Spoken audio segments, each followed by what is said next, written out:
interview that I have coming up is with Kevin Nanney, or PPMD, who, around the time when I started playing, arguably best player in the world. He is a content creator, a streamer, a professional player, and someone who engages a lot with his community. For how large the community is and for how much stature he is, he contributes so much in the space of developing the game as well as developing the community surrounding Super Smash Bros. Melee. And part of this interview is for your perspective on all of this. And I think, what our conversation is right now leads into really well. One of the topics that I had outlined for you is, as someone who has played competitive Melee for a very long time, who has been signed to Evil Geniuses for a number of years, could you give some perspective on what sponsors expect from their players? What can players do to make themselves more marketable? An example from the Melee community I like to draw on when I'm talking about this is IBDW, number 9 in the world, consistent streamer, content creator, great personality, just a really nice person, is still unsigned. So I'm just wondering what it looks like to be a part of an organization in the Melee scene, and then maybe suggestions for anyone else in any other esports. Yeah, I mean, IBDW kind of has, to an extent, kind of the Wizzy problem, where though he is a consistent streamer and everything, and I think his stream has probably been, I want to say, more successful than Wizzy's was. I could be inaccurate before Wizzy got signed. Mm-hmm. I think the main appeal is the results, is the performance, is all of that. And, he's so close to hitting that, he's hitting the upper half of top 8 relatively often. He's so close to hitting that skill threshold and performance threshold and everything. And I hate that, because a few years ago it used to be that, like, I think 2014 IBDW gets signed and there's no questions asked. It's kind of it's almost like things have changed around him and made his situation a little more difficult. So it's like, okay, well, that doesn't really answer your question because I'm getting too much into the specifics. So and I also, admittedly, this will be the most, this will be the question I have to really be very specific about how I answer, because I get asked a lot about, why are you still with EG? What is going on? And all this stuff. And I have to, and it's not a question I really address publicly, but, I'm going to answer this in a way that's a little more, I think, nuanced, or it's going to be a different take than what a lot of people say. Because a lot of people say, oh, you should be signed because you have a brand and you're a player. You should be signed because you have the Twitter and the Twitch and maybe also the YouTube, whatever.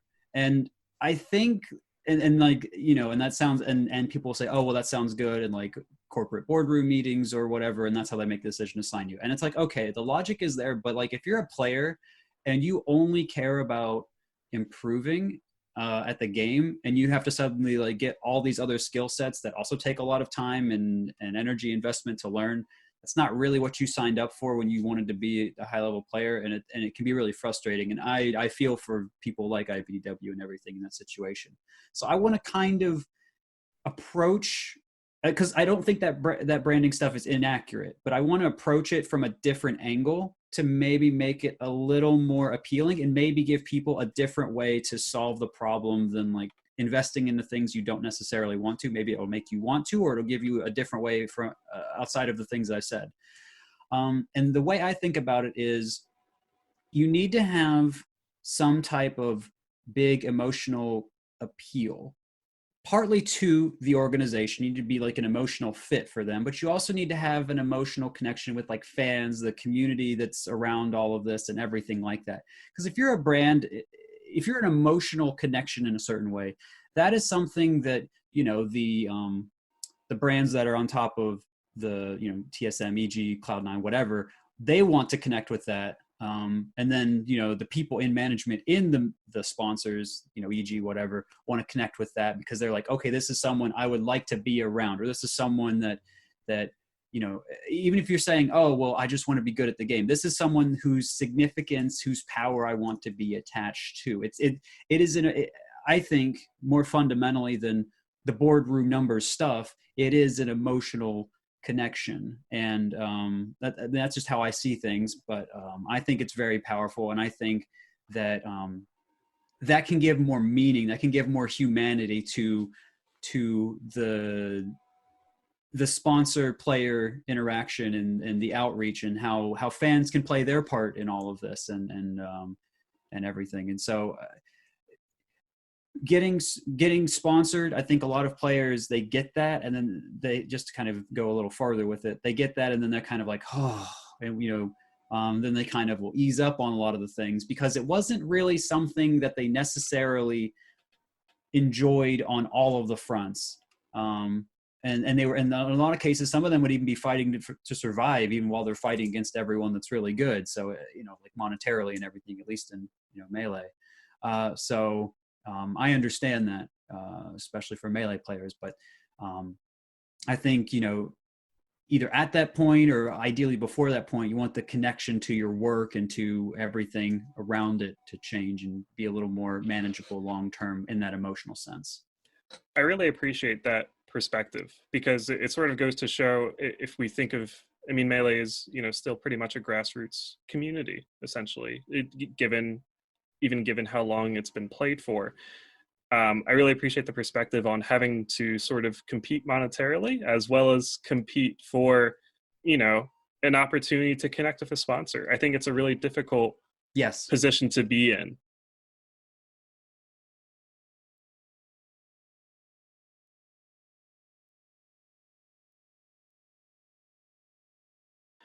I think out of anyone I follow on Smashboards, I see your name the most often, which might surprise a lot of people.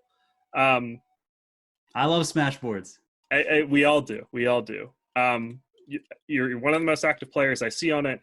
You actively engage your community through social media, through your Twitch stream.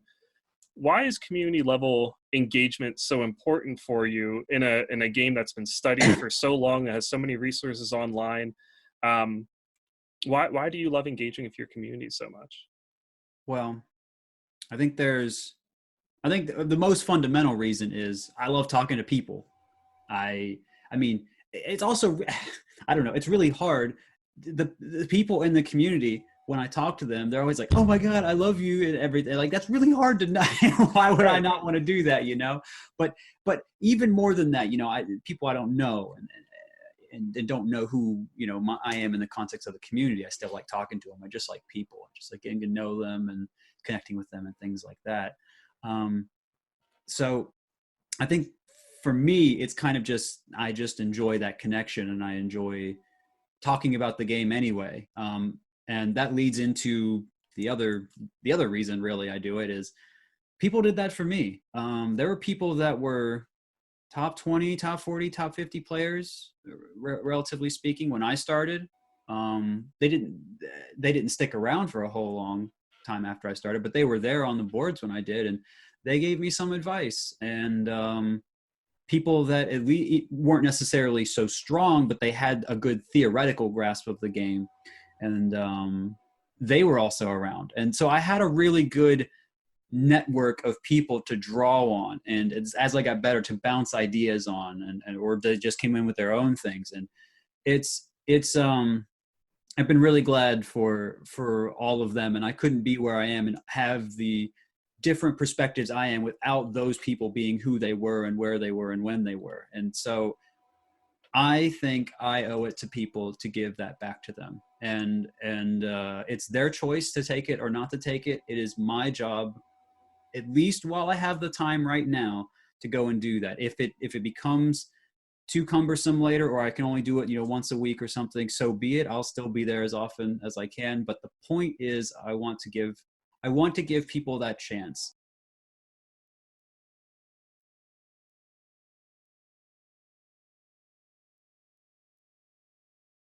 Being a grassroots community, Melee has innovated so much in so many different ways in order to optimize the game, in order to optimize the viewer experience. We have Slippy. Yeah, Slippy, UCF, Box, 20XX, all that stuff. Absolutely. Are there any other fan projects that you're aware of that you might want to touch on? And also, as sort of like an addendum to that, what can we do as a community in Melee to better support those different folks who are building out this ecosystem of different ways to improve the community? I think one thing we didn't mention is Uncle Punch, which is another training mod. Right. I'm sure I'll forget something. I mean, there's all the people that work on the net play and try to optimize that. There are so many projects, and there was this guy Moxie who did on Twitter, who did a bunch of really good pictures of people, and he had a Summit comic strip that I was featured in, which I really appreciated, but he had stuff of other people that was also fantastic. I mean, there are all kinds of. One time someone for Easter, I think it was a couple years ago, made colored eggs of each of the 5 gods. Like, it doesn't have to be this crazy complicated coding thing. Like, I think a lot of people can do interesting fan projects for the game. I'll see it every so often, and I think it's incredibly interesting. The stuff that takes more work is still certainly blows me over, especially all the stuff with Slippy, but all of it is really impressive. And I mean, I think we weren't so good about this for a while. I feel like because I was talking to some artists that were kind of getting shafted from where they could set up booths at tournaments, so that it was affecting them. And I think, I don't know what the situation is with that now, admittedly, but I wanted to kind of eventually make a piece about how we need to support content creators, and I thought that was a very urgent need.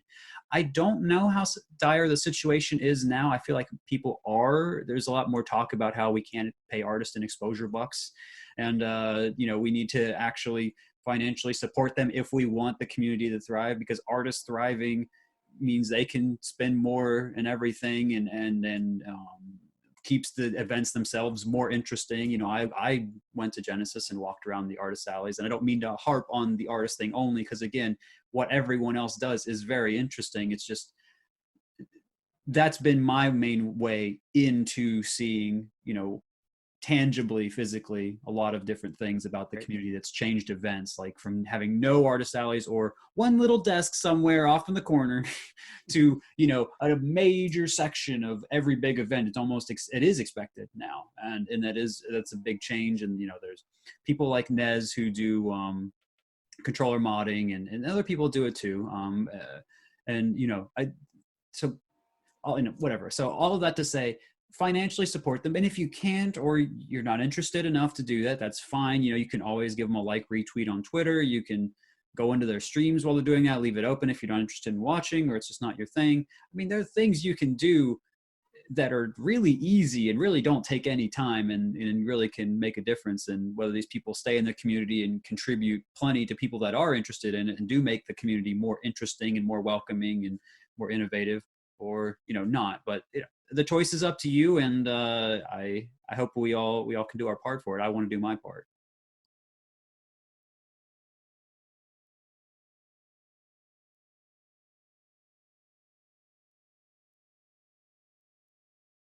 Given that Melee is still very much a grassroots community, even from its inception, moving all the way up to Genesis and Smash Summit over these past couple of months, in order to sort of keep this momentum going, I want to sort of get your perspective on what Melee needs to do to stay relevant, not only as a community, but as a game.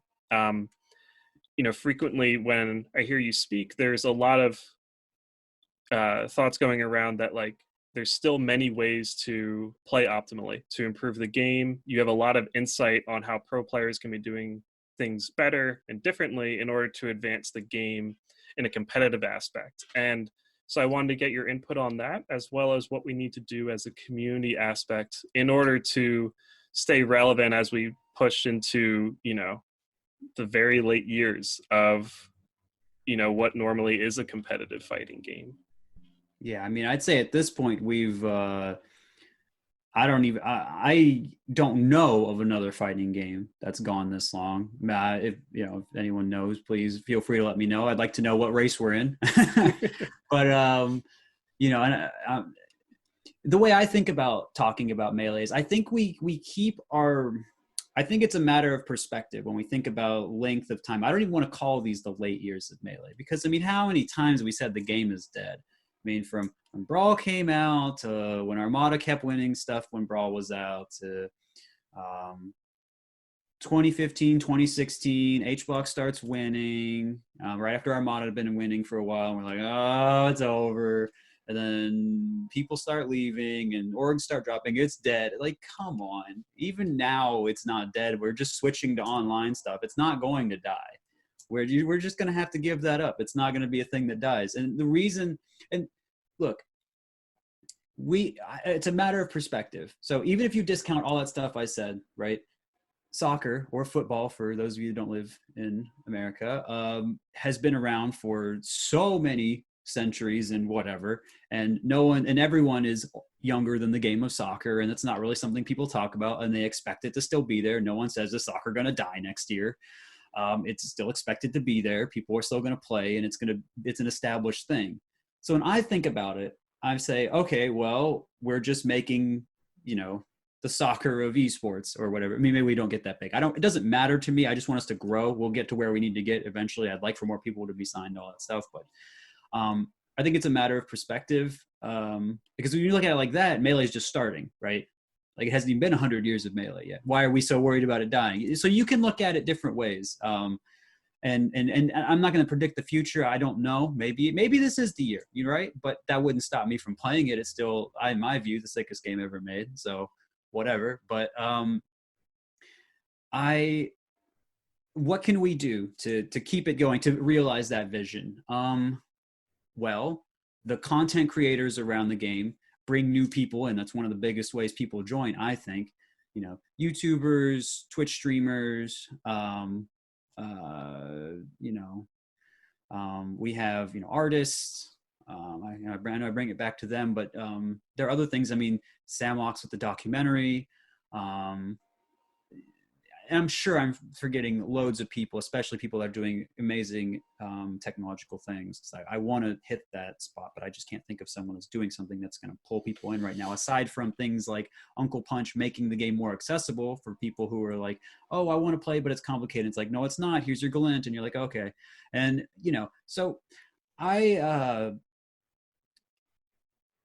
I think that, again, coming back to the content creators is really important to sustain what we're doing. And then I also think a lot of it, I've really noticed that a lot of what's gone on has gone on for game community progression, has gone on with TOs and things behind closed doors, things I'm not privy to right now. I don't know how much we as a community can impact that, but if you, as we're seeing from the quarantine situation, we want to financially take care of TOs so they're not breaking even every event. They can have some insurance, they can have some security, they can have, when I say security, I don't just mean financially, I mean also have event security, because we've seen other stories about that. I think that's another really important avenue to consider, making sure TOs can manage financially and make their own decisions without being reckless, and ensuring events to continue. Players, I mean, not saying the game's dead. That'd be pretty clutch. Really wish that would stop happening. Not that I don't understand, and I understand people get frustrated and things like that, but I don't think it helps. I think a lot of fans, especially because they don't really have a perception of what the game is really like, because they don't have the skill developed. They have to kind of take the word of a lot of players. I don't think it's healthy to put that out there too much. But everyone's got their own way of moving through things. I'm not saying if you don't believe it, you shouldn't say it. Just maybe don't say it 50 times a week or something. But yeah. So I mean, players, I feel like their job is not so complicated in pushing the game forward for the most part. Just kind of retweet content creators and at least remind people, even if you have disappointments at the game at the highest level, that you highlight other things that you really like about it at the highest level, or keep it reasonable, or whatever. I don't need to. So I think the players have the most straightforward job. I think TOs probably have a much more complicated job. And I think, you know, as long as fans should keep us honest too, but they should also, I hope, try to want the best for things and support as much as they can.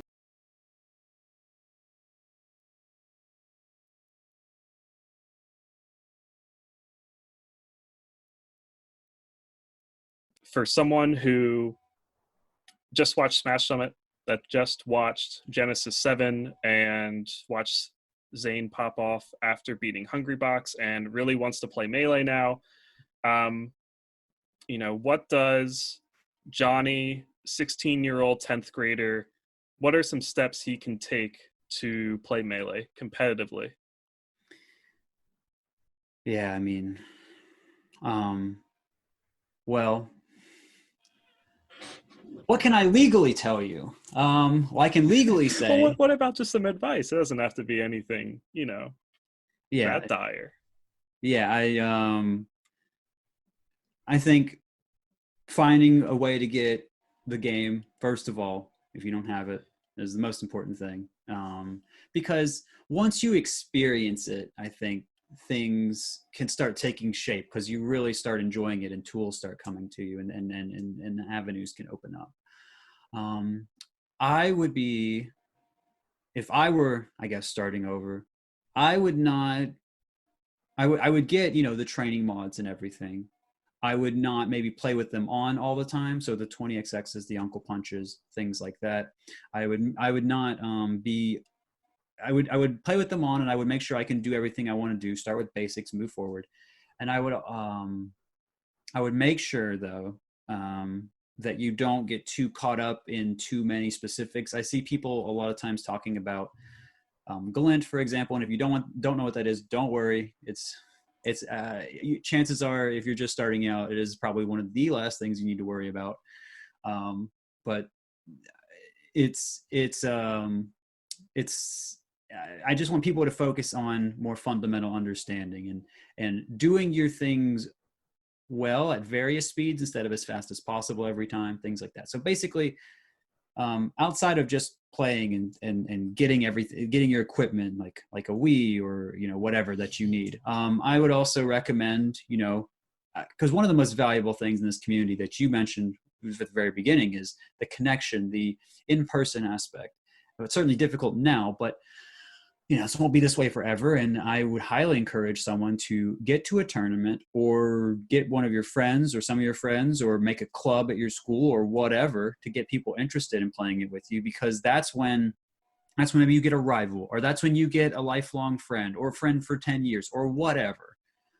Maybe it's the friend that stabs you in your back and cheats, you know, with your girl later, you know, whatever, right? But that's like part of how you grow. It's life, okay? You don't like the reason that stuff hurts is because of all the good things before that. It all lets you grow into a better person. And so I don't pretend that everything about being part of a community and having friends is always rosy and sunshine and wonderful, but having the connection in general and not being afraid of those things is what makes the connection, generally speaking, happy and rosy and wonderful, even with bad things happening. You just have to be smart about the connections and everything. But the point is, you should focus on those, and that's what Melee's strong suits, like you said. And so I would really encourage anyone that's thinking of getting into it to make those connections. I mean, even if you don't even, like, let's say somehow you're listening to this and you're like, I don't think it's not a convincing argument. Don't think I'll play Melee. Fine. Make friends anyway. It's still important. It's still like, I mean, that's something that Melee's really shown me, is the value of people that are into something that you're into. Is like, they understand you in a way that, you know, maybe parents or teachers or even other friends you have just might not understand. And I think that's a really wonderful thing, a really wonderful type of connection to have with someone. And to see someone in person, and when you tell them that you learned something and to see their face light up, I think that's just a great feeling. And yeah, I think people deserve to experience that. Thank you, Kevin. That is all I have for you. I think that's a wonderful response to leave it off on. And I just want to thank you for taking some time with me today. I really appreciate you Absolutely. talking about Melee, about esports in general, and also just about what folks can do to better themselves in the future. So thanks for meeting with me today. Of And course. I hope to talk to you again soon sometime. Thank you very much. Have a wonderful day. Thanks. You too, Kevin.